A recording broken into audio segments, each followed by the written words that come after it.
Hello, Samuel. How are you? I'm doing really well. How are you today? Doing great. Thank you. Thank you for coming on the show. Hey, Nice to have you hey, here. thanks for having me. So, I saw something on your bio that was interesting. Well, a lot of things that were interesting. But the first thing that caught my eye is says that you have a Master of Fine Arts in Comics, which I think is great. I didn't know anybody could get a master's degree in comics, so I thought that was pretty cool. And the other thing Pretty new. is that you work at as a studio writer for Schulz Creative Associates. Do you know Monty? Do you know Monty Schultz?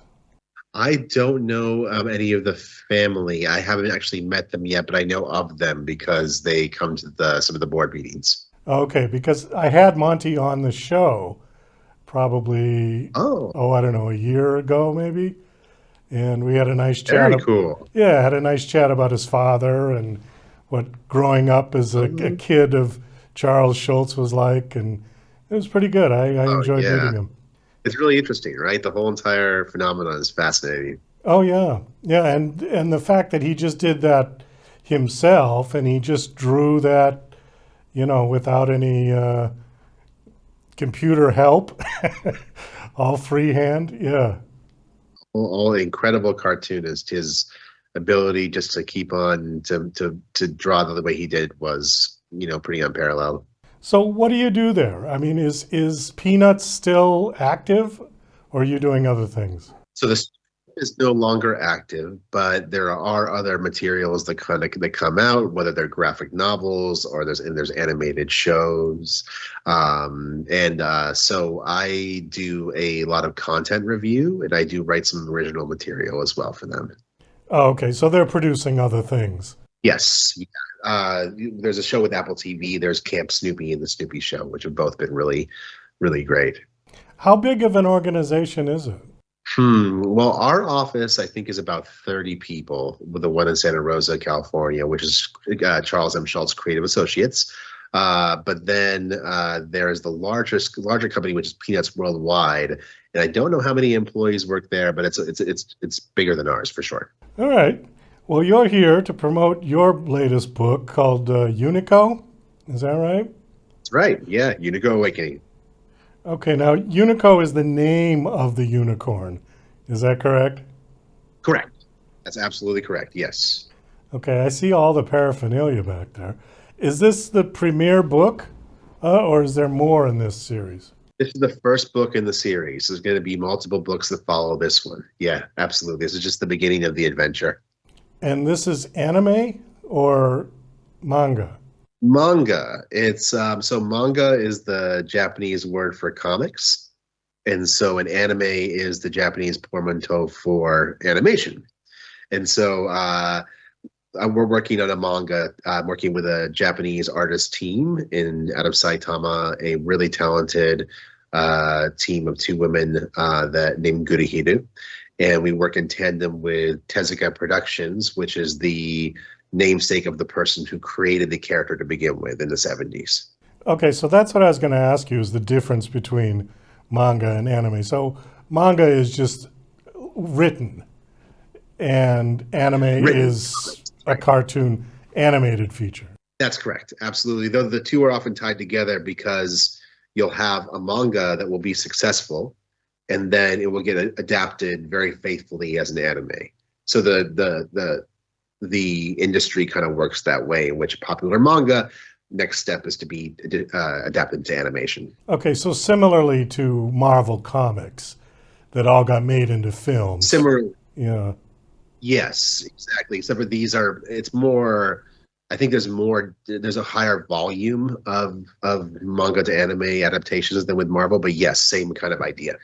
Now, this might sound a little bit naive, but my understanding, I know very little about it, but I always thought that manga was primarily pornographic, but that's not true, is it?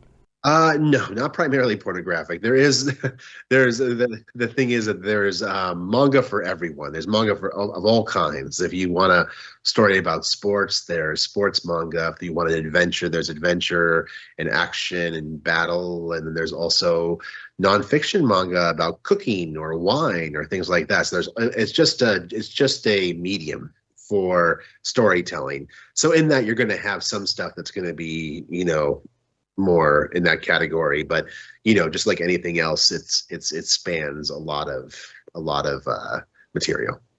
It seems like manga is way more popular in Japanese culture than comic books would be in our culture. I mean, I've seen YouTubes where they have whole, stores and restaurants and hotels and everything dedicated to manga. Yeah. Oh yeah, it's absolutely true. It's hugely popular in Japan with large, multi-floored shops filled with manga. And the United States is starting to catch up in certain ways, but what's really happened here is that manga's become popular here. So it's become a global phenomenon. So now manga in the United States outsells the majority of American comic books.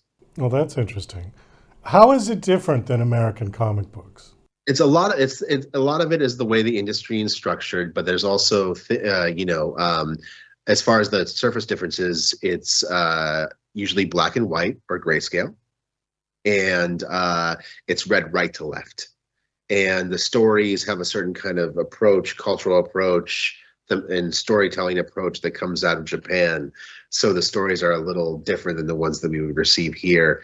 And they have large casts of characters, and kind of like you were saying with all the stores and all the themed out cafes and stuff like that. There's just more of a culture that helps promote and helps get the word out about all these different stories. It's just it's very dynamic, which I think is what people are really drawn to. And the stories are very creative and very well put together, and they're really exciting, which is why kids love to read them. Is manga going to translate well into American culture? Because it is, like you said, there is a cultural aspect to it. It definitely translates well. Like there's whole, if you at Barnes and Noble, there's a huge manga sections now in all the Barnes and Nobles you go to. You see people on the floor reading it. And there's just a gigantic demand for the medium, huge demand. And I used to teach art classes in the Bay Area, and all the students that would come in that were 18 years old all wanted to draw manga. That's what they wanted to do, and so it's become really a big part of our culture and global culture. Especially it started kind of really gaining momentum in the 90s, and now where it is right now, it's quite dug in. Well, tell us about Unico. Sure. So yeah, Unico is a character based off of the character created by the god of manga, Osamu Tezuka. And for some of your listeners may have already heard of Astro Boy, he's the creator of Astro Boy. And he essentially created the entire modern manga and anime industry. And so he created Unico in 1976 on a trip to the United States to try to get manga into the get read in the United States. He was a little bit ahead of his time at that point. But Unico tells the story of a young, brave unicorn whose ability to spread kindness and love, kind of as a superpower in a way. It draws the ire and anger of the goddess Venus, who is jealous of his ability to inspire human beings. So she tries to have him destroyed. And so she commands one of her servants to destroy him, but her servant, instead of destroying him, takes pity on him and decides to hide him throughout time and space, and has to wipe his memory because whenever his powers awaken, he draws the eye of the goddess again. So the story of Unico is one of traveling through time, making really great friendships, helping people, and then having to escape again and again and again. And that's the original story of Unico. And then in our new reimagining, we're going to try to help break his curse. Has this been made into animated feature, or is it strictly manga right now? So yeah, there were two really. So the manga itself was created in 1976, but there were two really, really popular animated films that came out in the 80s that got a really big cult following, And I saw them when I was a kid, for example, and I got really into them. So there are people that know who Unico is, and in Japan he's very well known, of course. But here there's quite a robust following as well.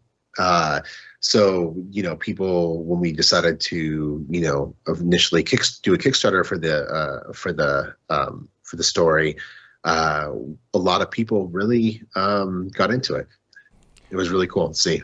So you did a remake of it, basically, right? Yeah, we call it a reimagining because it's more of we get to kind of do something more expansive with the story. It's not a straight adaptation. We get to kind of create a bigger world to go along with it. We get to create new characters, new stories. It's quite we get a pretty open, pretty blue skies approach to the whole entire thing, which is really fantastic, and we're grateful for. How many do you anticipate are going to be in the new series? Right now, we're signed up for 4, but it very well may likely go beyond that. You mentioned Astro Boy. Now, I remember that one. And I also remember Speed Racer. That was another anime, right? Yeah, Speed Racer was an anime, absolutely. Astro Boy started as a manga in Japan, and then was turned into an animated series, which then came over to the United States. And it was one of the very first, if not it was actually the very first, I believe. Yeah, because I remember it. I think it came in the 70s. Yeah. I think actually even a little bit earlier than that. I think that Speed Racer I think came in the 70s. Okay. But I think Astro Boy might have come in the 60s, the early, yeah, or even the late 50s. Oh, okay. Yeah. Wow. Well, Samuel, we are out of time. We got to wrap this up. So Unico is out. It's been released It's going to be released tomorrow. Tomorrow. Okay. Very good. Last question. August 6th in stores. Okay. Last question. Do you have a website that you want to give out? Sure, absolutely. Yeah, you can find me at samuelsattin.com. So first name Sam Sattin, and then last name Sattin.com, and that's the same for my social media too. It's just Samuel Sattin. Okay. Well, thank you so much for coming on the show. It was nice talking to you. Best of luck.